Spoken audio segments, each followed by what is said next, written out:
Hello, everybody. I'm a practicing therapist and I am also a doctoral student of psychology. Today, I wanted to go over a topic that I feel a lot of individuals may be curious of, and I actually get comments on this a lot. A lot of you guys are with an avoidant who loves you, or who cares about you, or has been with you a long time, and you are actually curious. Are they happy? Do they like me? Why are they here? What am I doing that makes them appreciate me? Maybe you've seen a change in your partner recently. Maybe you've adjusted some things and you're kind of curious, why are they more comfortable loving me now than they were before? This does not mean the love is necessarily conditional, but it likely means that you have set up some form of an environment where their triggers are less obvious. So their love is now more prominent. So, what have you done that makes an avoidant love you so obviously, especially because at first it wasn't like that? Well, the very first one, which I would say is one of the most important, which is why I put it in the front here, is that you are happy slash positive and you manage a lot of your negative feelings either internally or with some form of instruction so your partner knows what to do to help you with your negative feelings. Okay, so let's break this up a little bit. What does being happy or positive mean, and why is that important to an avoidant? Avoidant individuals do not like extreme feelings just because they don't really know what to do with it. They weren't really modeled what to do. They were told actually not to show extreme feelings, and so they haven't really learned how to process those feelings.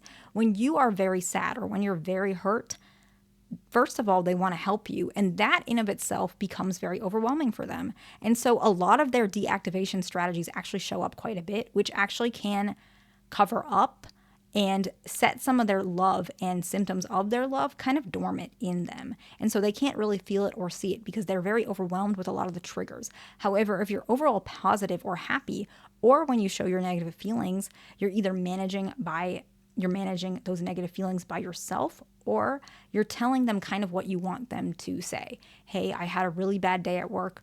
What I'd really like is if we could just hug and cuddle, and I'd like you to listen without giving me solutions.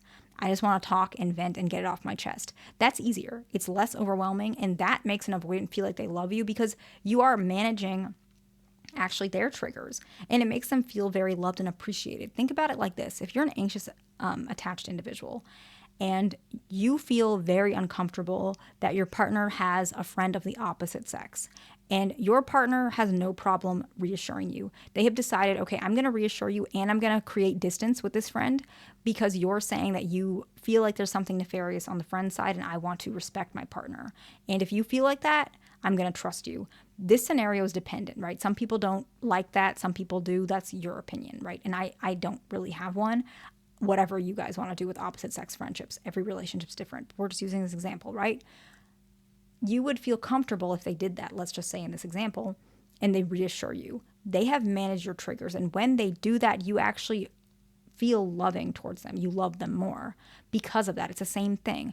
You managing some of your feelings or giving them instructions on what to do, you've managed their triggers. It's the same thing. When you feel reassured, they feel that way when you're doing that for them, if that makes sense. You are being positive. You're either managing internally or you give them instructions, right? Just as I had mentioned. The next one is you're comfortable understanding the way your partner, your avoidant partner, is showing love, and understand it's not less than you show yours. This is something that avoidance, obviously, if you're doing this, of course, your partner probably really loves you. You understand how they show love. And when I'm talking about avoidance, typically, I'm talking about dismissive avoidance or fearful, leaning heavily dismissive, okay? But actually, a lot of fearful avoidance, even if they're leaning anxious, they may appreciate this one as well. Most people appreciate this, where you understand the way they show love and you don't think it's less than, you don't compare it, you don't perceive it differently. In fact, you appreciate it. I think a lot of people think, oh, am I just accepting breadcrumbs? If an avoidant wants to give you breadcrumbs, they just might not even be there. A lot of avoidant individuals do not waste their time unless it's valuable to them. So them giving you love and showing attention, the truth of the matter is that is how they show love. If that's not enough for you, you can go to a different partner. But if you want to stay, it may help and benefit the relationship if you recognize that they're building up, they're trying, and they're going to give you more eventually. That is something that they should be doing, right? But this makes them really love you if you can understand that they are giving you all that they have right now, okay? The next one is that you are comfortable expressing your needs to them without expecting immediate change. Maybe you want more affection and you have told them, I would really appreciate if we make more time and be more intentional about hugging and kissing and cuddling and holding hands. Maybe that's your particular need. That's something you want. You have expressed it. You didn't say, if you don't do this, I'm going to leave. If you don't do this, I don't know if I can love you. I don't feel appreciated. You didn't say that. Maybe, in a heated moment, you may say that, but you probably apologize to some extent if it came out too abruptly. But in general, you're comfortable expressing this need. It's not a negative thing. I would like if we were more intentional with holding hands when we go into the park. You had told me that's not your thing, and I appreciate that, and I'm willing to compromise, but is it okay if every now and again we hold hands? What do you feel about that? And maybe they're like, yeah, I'm not ready. Or they might say, yes, that's fine. Just give me a moment. Or they might say yes, but you're not expecting immediate change. You're just collaborating. You're just expressing your needs. You're not shy about your needs, but you understand that sometimes they might not be met because, let's be honest, you're with an avoidant. If they were full of love and expressing emotions, you guys wouldn't need so many videos, which I don't blame y'all, to understand how they show love. So you guys already know they're not going to meet you the full way, not right away. So obviously that will be the next one. You have a realistic belief of how they love you, and you understand that change will take time and they will adjust as time goes on. It's not going to happen right away. So that's the fourth one, realistic belief of how they're going to show change and how you believe that they're going to show love, right? This is one of the things that makes avoidants really, really love somebody, because they don't feel pressure. Pressure is a trigger for an avoidant individual. They feel like if they cannot give you what you want, you'll leave. It makes them reinforce that love is not for them, and it recreates and re-traumatizes the wounds they already have. However, if you do the opposite of that, you're healing the wound. Not that it's your job to heal the wound, but as a relationship, both of you guys have a commitment, whether it's direct or not, to help each other to become more healthy. That's actually one of the common traits of healthy relationships based on plenty of research, right? That you guys benefit one another. You don't minus your life, you benefit, you add. And having that realistic belief adds to them. It helps them recognize they can change and they will change. You've positively reinforced them, but you also are not pressuring them to be somebody that they're not. Not right away. You expect change, but you don't expect it today. You have a realistic belief emotionally, right? And the last one is you don't take their triggers personally. This one is tricky, and I very much understand that, okay?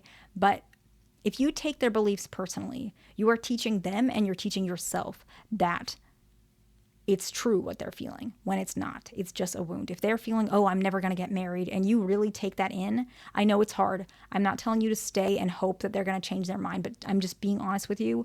Most avoidants that say, oh, I'm never going to get married, I'm never going to have kids, I never want to be loved, I'm meant to be alone, they're triggered. They might even say it very straight up. It doesn't even seem like they're triggered, but I'm telling you they are. Avoidants are masters at managing high levels of emotion. They might say something so serious, there's no trigger, there's no emotion, and you might think, wow, like this can't be a trigger. They're saying it so calm. I'm telling you that's not true. And funny enough, they might not even be masters. I was probably wrong about that to some extent. They think they're masters, right? And you might even believe them. Their belief is so strong that they're so good at managing their feelings. And I remember, because I used to be like that. They're so, in control of their feelings. They have that strong confidence that you believe that. But don't fall for it. I'm telling you.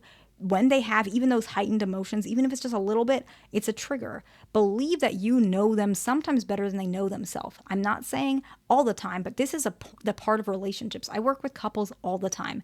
I have, seen where I work with a couple and I ask him, like, what medicine are you on? What medication are you on? And he has literally no clue, and his wife knows everything.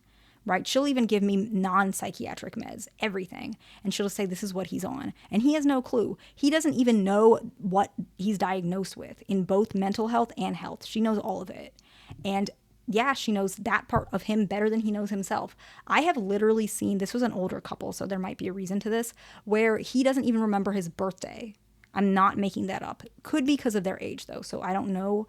But yes, sometimes you do know your partner better than they know themselves. They might strongly 100% believe, I will never commit. And in your mind, you're like, I don't know. You've committed to me quite a bit since last we met, since before we started dating, or when we started dating, we've been together for a while. I think you're pretty good at commitment. You don't have to tell them that. Maybe. But don't take what they're saying when their trigger is personal. You do know them. I'm telling you, you do. Believe in yourself sometimes. Have confidence. I think part of a lot of people who are anxious attached or fearful leaning anxious, you guys don't believe in yourselves, but you guys do know a lot. But please believe in yourself, okay? So let's summarize this and then we'll just roll out, okay? The first one is that if you are happy and positive, or you manage your negative feelings / give them instructions about what to do, this makes an avoidant love you. The next one is you're comfortable understanding the way an avoidant shows love, and you understand that it's not less than the way you show love, okay? That makes an avoidant love you. The third one is that you're comfortable expressing your own needs without expecting immediate change. That also makes an avoidant love you. The fourth one is that you have a realistic belief that they will in fact change and they'll adjust as time goes on, but not right away. That makes an avoidant love you. And the very last one is you don't take their triggers personally and you trust yourself, okay? I hope this video was helpful to somebody. Please like, subscribe, and I will see you in the next one.